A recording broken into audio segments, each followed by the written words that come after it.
Hello there, Trash Pandas!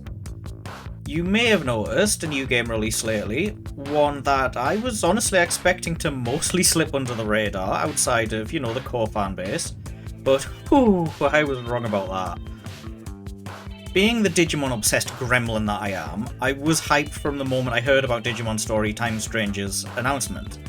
And the whole time I kept thinking to myself, well, the last Digimon Story games were pretty good, now would be a great time to talk about them, before the new release. And so I kept planning on making a video. But between rampant ADHD, general life getting in the way, and, well, there was some other distractions. And here we are, and now the game's already released. So obviously I've now just been obsessively playing through that.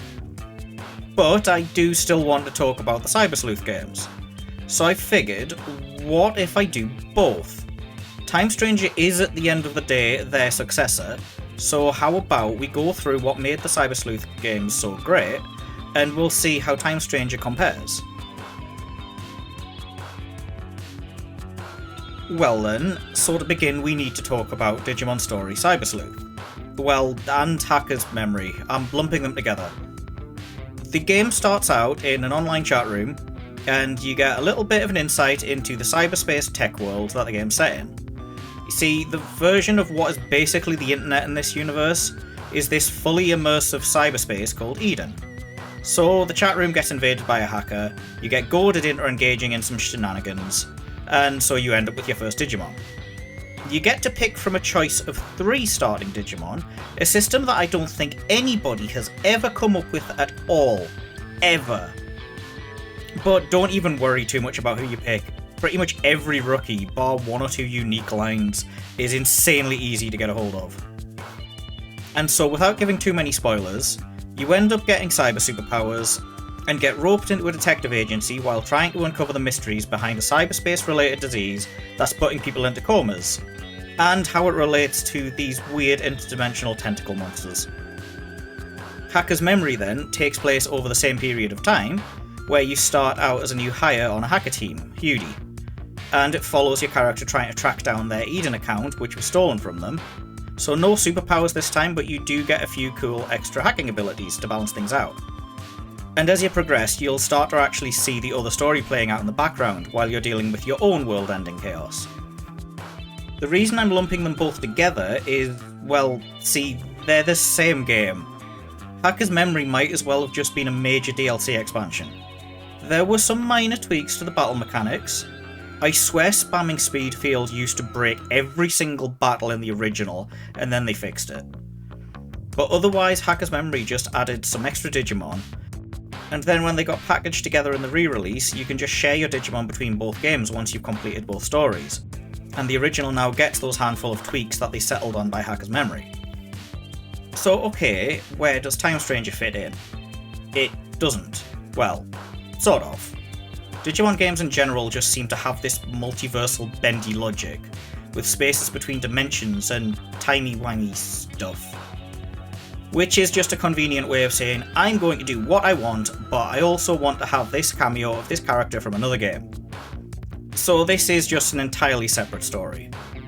This time things do seem a bit more grounded in a modern world, with a few differences such as the event, which resulted in a wall being built around a quarantine zone.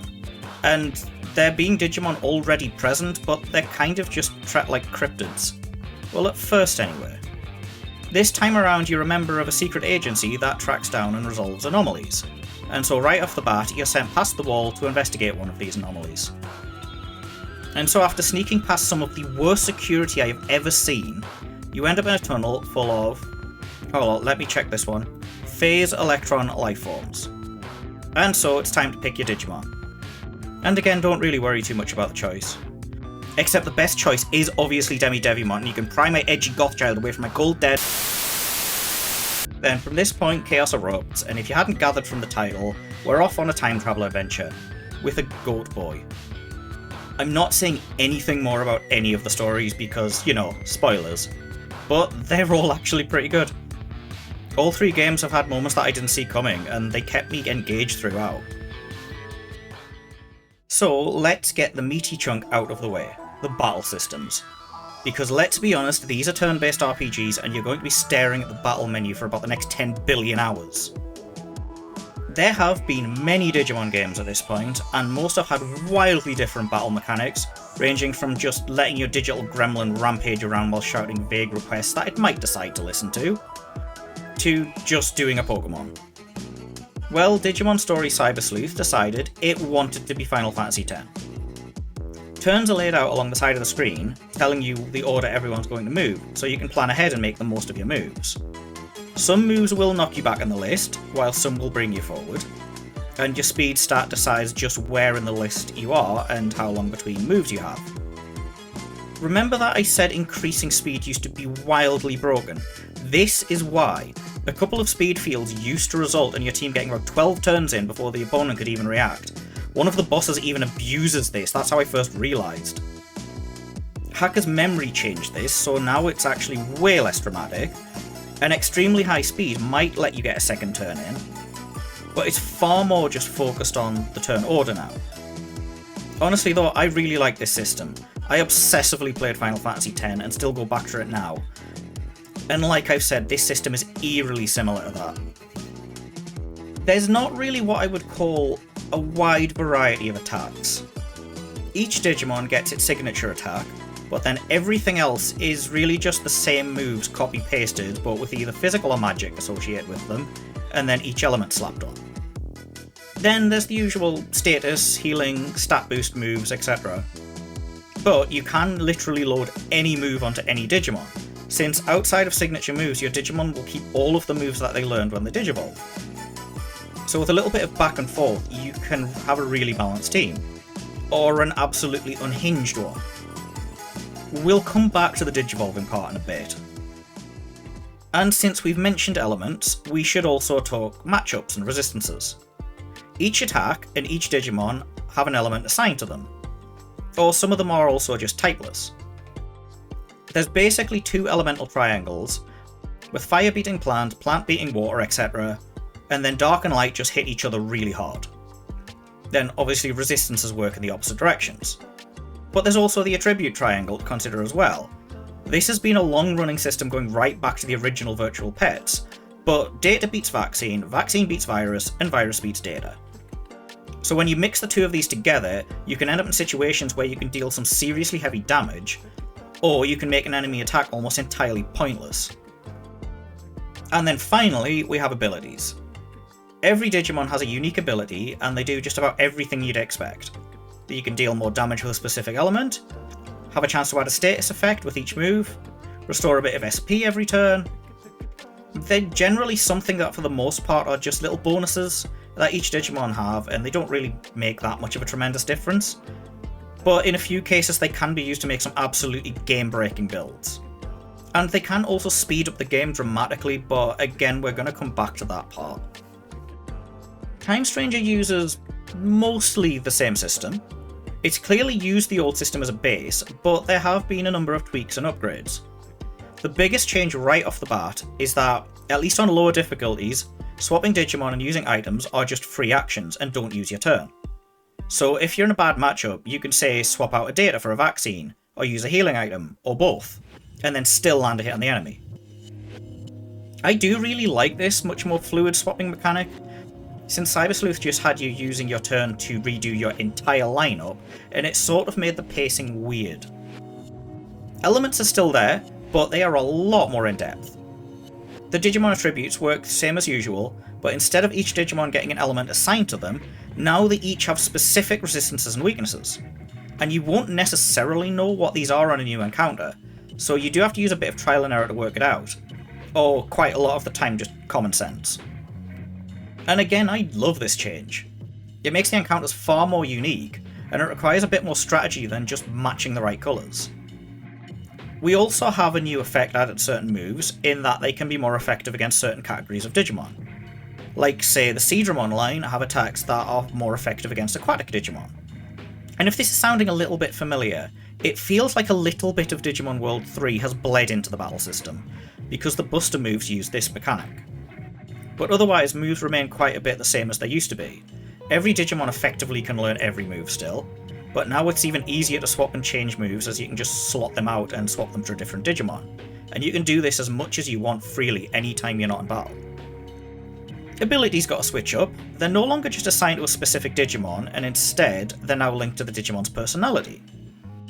See, you can talk to your Digimon throughout the game, and certain responses will shift them to certain personality types. And every time this happens, they have a chance to learn a new ability. But you don't have to actually change the ability if you have a one you like. So it's a trade-off of the old system of completely unique Digimon to a system where we now have complete customization. Honestly, this part is down to your own personal preference for which is better. I can see the benefits of both. The one other major addition to battles now is that particular boss Digimon get a whole actual boss fight instead of just having beefy stats. They might be immune to certain types of damage, or boost themselves to get multiple turns, or they can also go into a charging state while they become immobile for a few turns, and you have to deal sufficient damage to a part of their body before they can unleash an extremely punishing attack. It definitely makes the bigger fights feel like a lot more of a spectacle, and some of them actually have you really changing up your usual tactics. Cyber Sleuth did have a couple of story-specific fights that started using mechanics like this, but it's way more prevalent now. Actually, there is one more addition, and one that I almost entirely missed until I stumbled upon it a couple of days ago. They've actually added DNA Digivolutions as attacks. Honestly, I basically never used this. Like I said, I didn't even realise it existed until recently. But if two Digimon are on the field who have a DNA evolution, then you can actually use both of their turns that round and land a heavy attack. I'm sorry, this feels familiar. Is Time Stranger actually just sneakily the Digimon World 3 remake that I've been demanding for years? Next you're going to tell me that they've added... Oh wait, look! Godamon! And Bearmon! What? But no Monmon! 0 out of 10. Cancel everything. So, the other huge part of any Digimon game, or any RPG really, the grind. I've seen some reviews saying that Time Stranger's grind might put a lot of players off, but honestly that makes absolutely no sense to me. Yes, there is a grind, if you want there to be. Cyber Sleuth introduced a mechanic where every time you evolve a Digimon, it resets to level 1 and you have to train it up again. There's an ability stat that determines the max level the Digimon can reach, which increases every evolution depending on how much experience it gained before changing, and going backwards increases this stat way more than going forwards. So you can see how constantly having to go back and forth and retrain your Digimon might seem a little bit taxing. But the thing is, leveling really doesn't take that long at all. And if you only focus on one Digimon at a time, you can just have it in the background while the rest of your team do the work, and it'll catch up in no time. If there's a specific Digimon that you are looking for, however, there might be a lot of back and forth to try and raise the max level, or to get onto another Digivolution path, and yes, that's when it can become very grindy. Or at least it can be grindy if you don't abuse some of the absolutely insane XP boosts. Remember when I said there was an ability that can seriously speed up the game? Platinum Sukamon and Platinum Numamon have abilities that increase the amount of experience you can gain, and they stack. And they also stack with the experience boosting Tactician USBs, that are admittedly a little bit more difficult to get a hold of, but you can still easily have a good stack of them by the end of the game. Once you have a setup like that, then a couple of battles can get your Digimon to max level. It feels a little bit dirty spending half the game with the Poo Patrol, but if you don't want to spend time leveling, this is absolutely just the way to go. So Time Stranger, again, mostly kept the same system. They just made it better.